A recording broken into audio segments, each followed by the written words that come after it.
Alhamdulillah. So the Prophet ﷺ had many animals and treated them very, very well. He had 10 pedigreed horses. Al-Itaq is the horses that have this ancient lineage. Horses up until not that long ago, there were horses still that had the pedigree of Muawiyah's horses and in the Arab world. So the Arabs were very, very protective of the lineage of their horses. The Europeans do that now to a great degree. There's horses that have sold for over $60 million. So it's still just the most expensive creature on earth. I mean, really, it's amazing the honor that horses have been given. The Arabic word for horse, khayal, it's related to the word for imagination. It's related to the word for pride, khuyala. And so the horse was a source of Arabian pride. The Prophet ﷺ had beautiful horses. He was given horses by people. Tamim ad-Dari gave him a horse that he later gave to Umar radiallahu anhu. His first horse, some say he had 9. أولها السكب المحجر والأغر الطلق ذو السبق الذي له اشتهر. So the first was sakab, which means the downpour, in sikab al-matar, and the idea of just a very fast horse. So he called it a sikbu.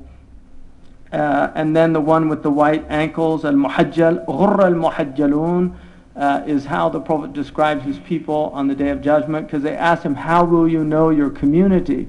And he said he would know them because they were ghur and muhajjalun. They had white forehead from the wudu, so their faces will have a lightness from the wudu. And wada'a in Arabic, I mentioned that earlier, illuminations. Wada'a is bright, and so wudu gives the face a type of brightness.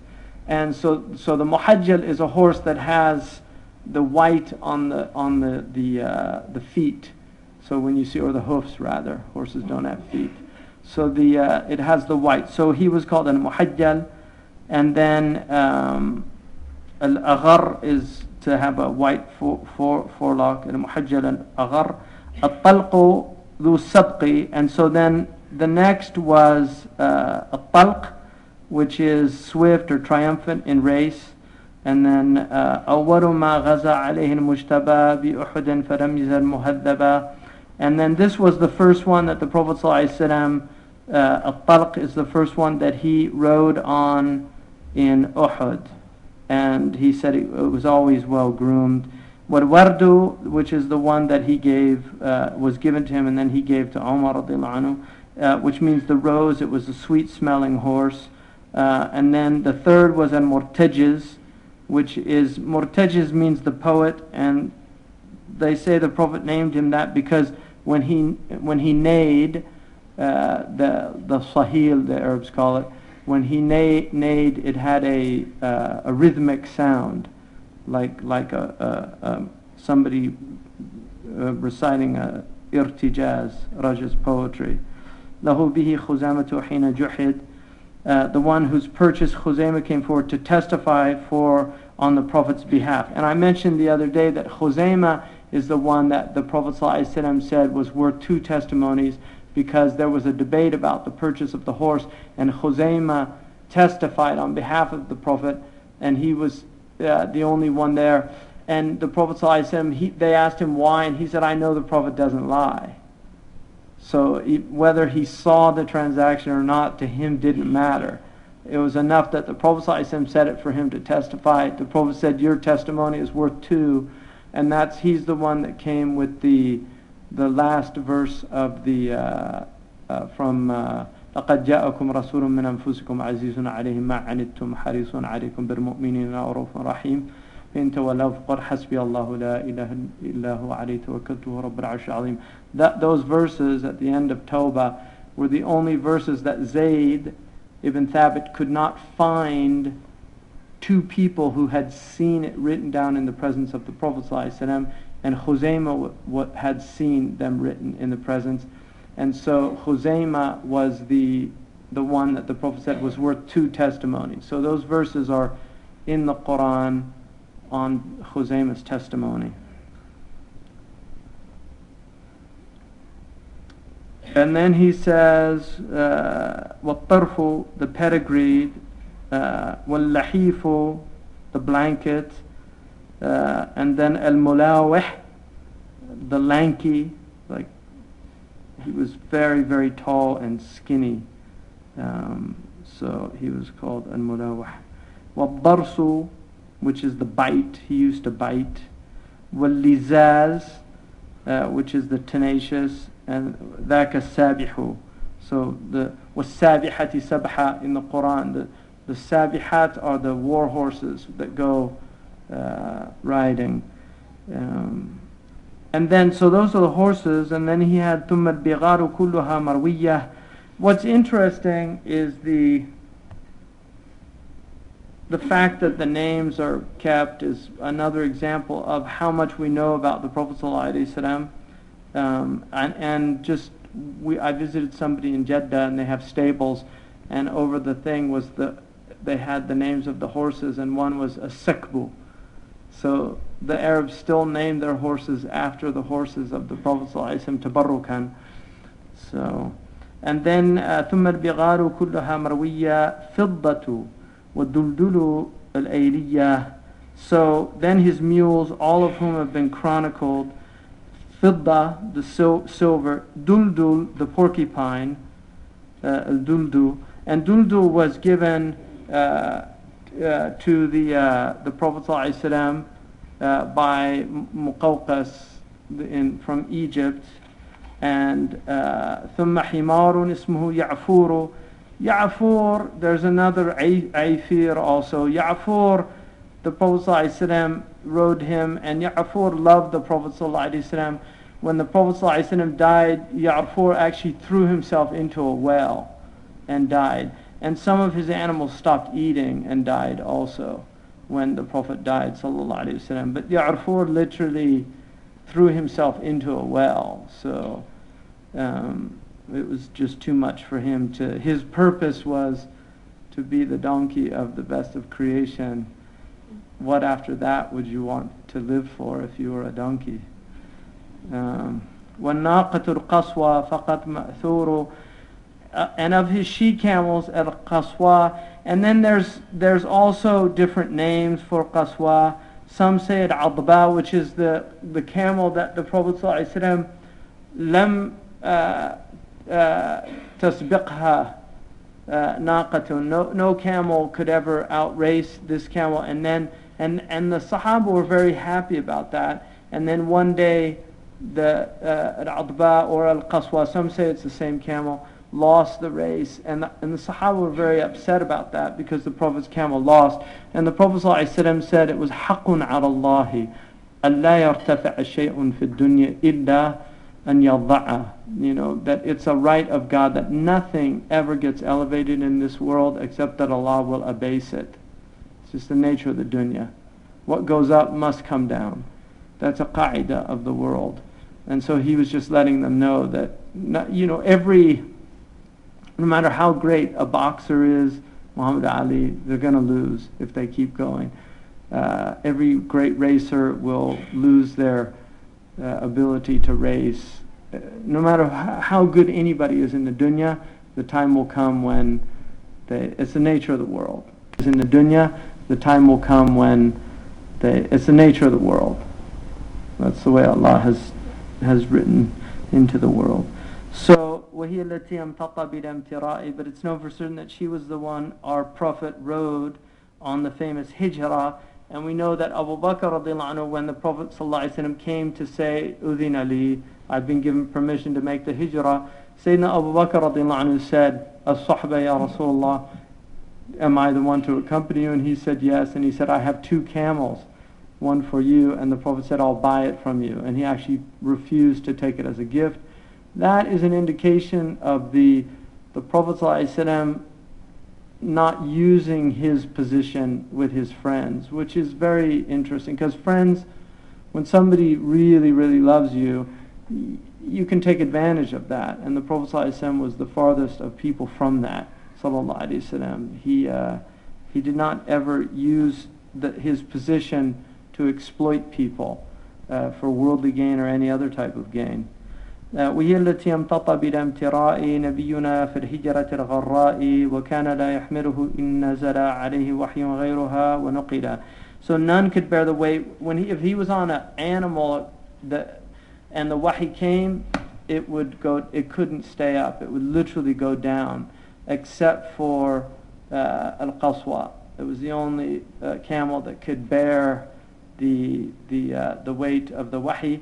سَنُلْقِي عَلَيْكَ قَوْلًا ثَقِيلًا. We're going to thrust upon you a weighty word. So the revelation was very weighty, it was very heavy, but Al-Qaswa was able to bear the weight of the revelation when the Prophet ﷺ was there.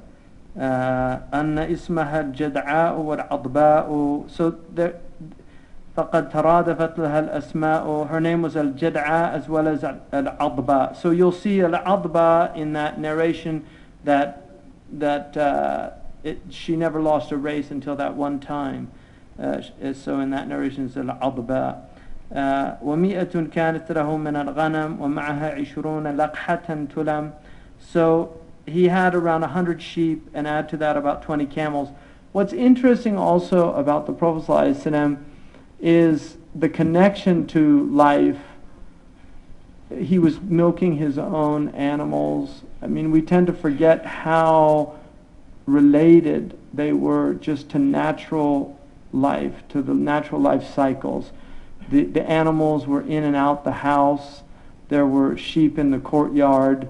There's a famous story of, one of the reasons why the alcohol was prohibited was Sayyidina Ali radiallahu anhu had 2 camels that he was given for his walima, and Hamza had some alcohol and he was a little inebriated, and he came by and he was listening to somebody singing about his ancestors, and he got very, very just filled with a lot of pride, and he went out and he just cut off the 2 humps of these camels.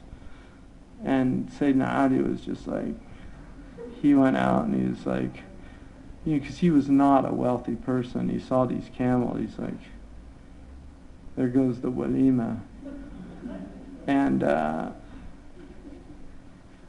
the Prophet ﷺ tried to talk to him, but he said something that was, the Prophet knew that he just wasn't in his right mind. So that was one of the reasons why that prohibition came down. So the camels were there. It was just really part of life. One of the things you see if you go to Cairo, you'll see literally carts with camels in the middle of this huge city. You don't really see that anymore in places. People don't see. I mean, New York, you still have police on horses and things. But this used to be just part of life for people. They become alienated. I think one of the positive things about Western society is the pet keeping, because it really teaches children to respect animals, to care for animals, to have emotions about animals.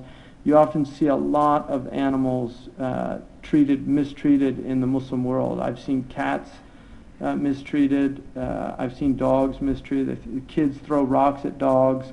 Really unhealthy signs in a society when you have these types of things. So it's important to really inculcate in young people, and that's why knowing that the Prophet ﷺ not only had all these animals, but he also treated them with such respect.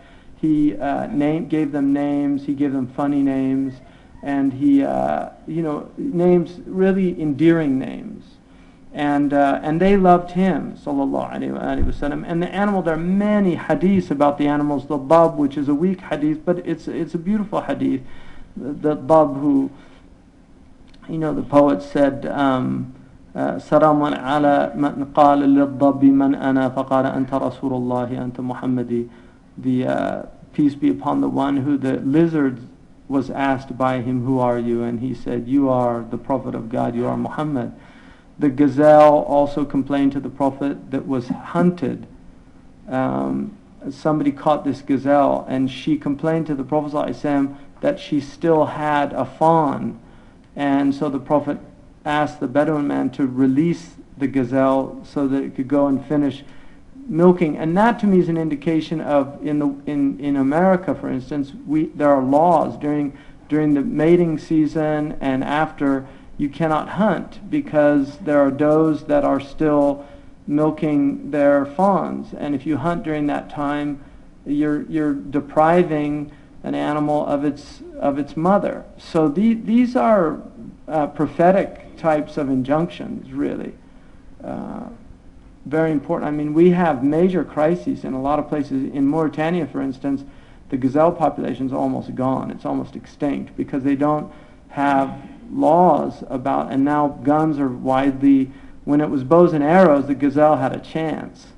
But in a world where you've got guns with high power, telescopes on them, and you can, shoot animals with ease, these animals really go extinct quickly. So all these things are important to remember, that the Prophet ﷺ was teaching animal conservation, was teaching animal rights.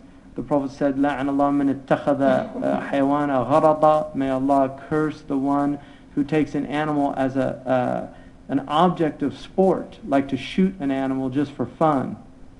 Hunting is makruh, and Maliki madhab, it's makruh to go hunting unless it's out of need for food. Just as a sport, it's makruh to go as a sport to hunt. But if you hunt for a need for food. So the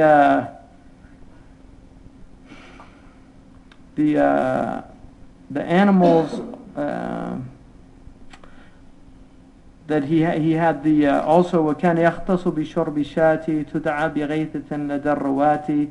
He also had a shah that he drank from for quite some time called Ghaitha. Ghaitha is the one that gives you succor or help in difficult times. وَدِيكُهُ الْأَبْيَضُ جَاءَ فِي الْخَبَرِ. He also had a white rooster, as has been related. وَلَمْ يَجِي فِيهِ اقْتِنَاؤُهُ الْبَقَرِ. But he was not known to have owned any cows, although he did sacrifice a cow on the Hajj.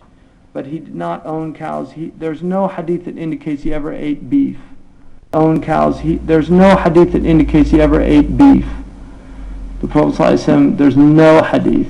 The Ibrahim ﷺ, the Quran indicates that he served veal as a meal. So he أَتَى بِعِجْرٍ سَمِينٍ. He came with a well-nourished veal. So but the Prophet ﷺ did not. He said, لُحُومُهَا دَاءٌ وَأَلْبَانُهَا شِفَاءٌ.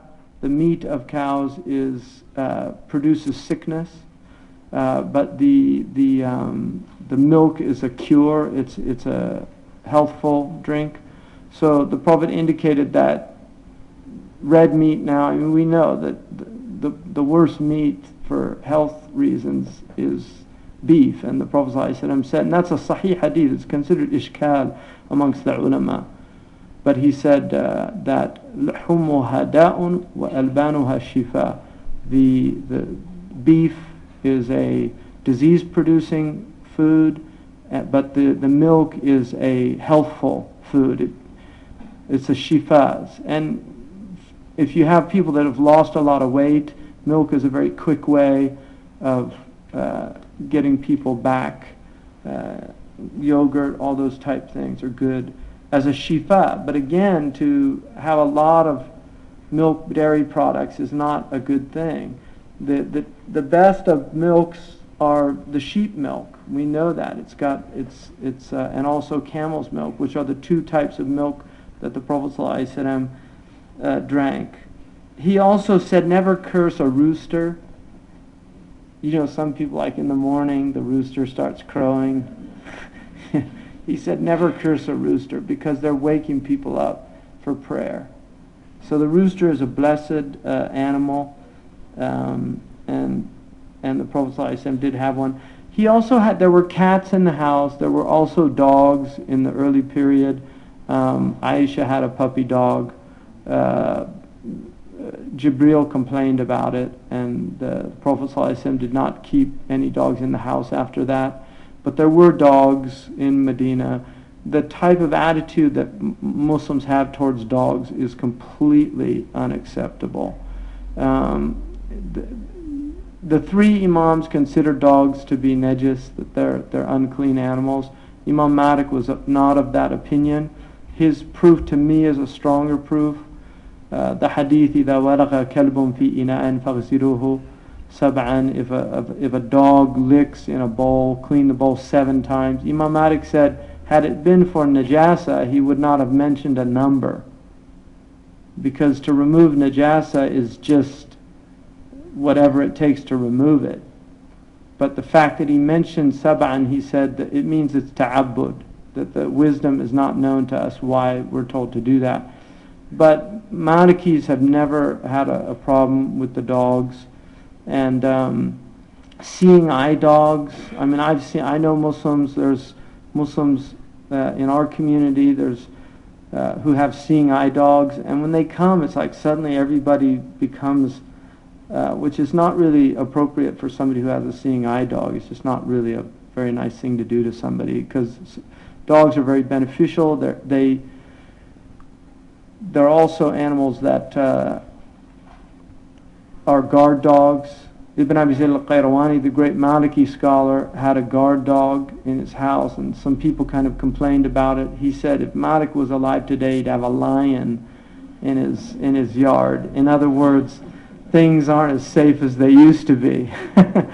So if you know a Muslim that has I had one of my teachers had a guard dog, and I saw with my own eyes, because I used to eat with him, and with my own eyes I saw this. He would take the couscous, put it in his left hand, and feed the dog while he was eating dinner.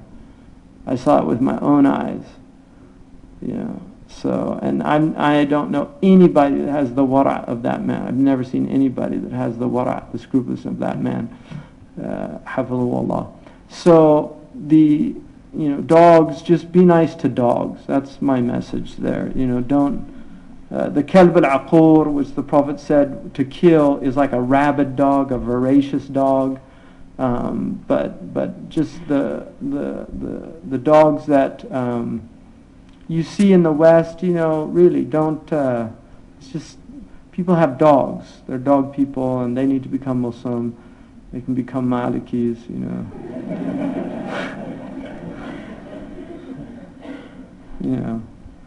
They have a redneck bumper sticker.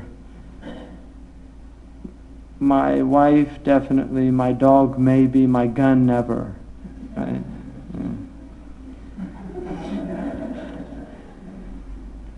So,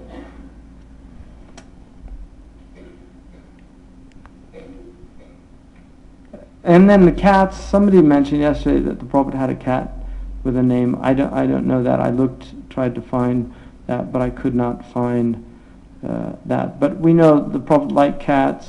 He called them tawafat, things that live around the house. Cats are very good. They kill harmful animals, rats that carry diseases, snakes, and they're special creatures. I mean, they're amazing creatures. You can learn a lot from watching cats. So there were cats in the Prophet's house. Some in the Shafi'i madhab, they have more scrupulousness about cat hairs and praying with cat hairs, things like that. So generally, the hairs of the animals should be avoided as much as possible. If you do have pets, to pray with a rug that doesn't have the hairs on them.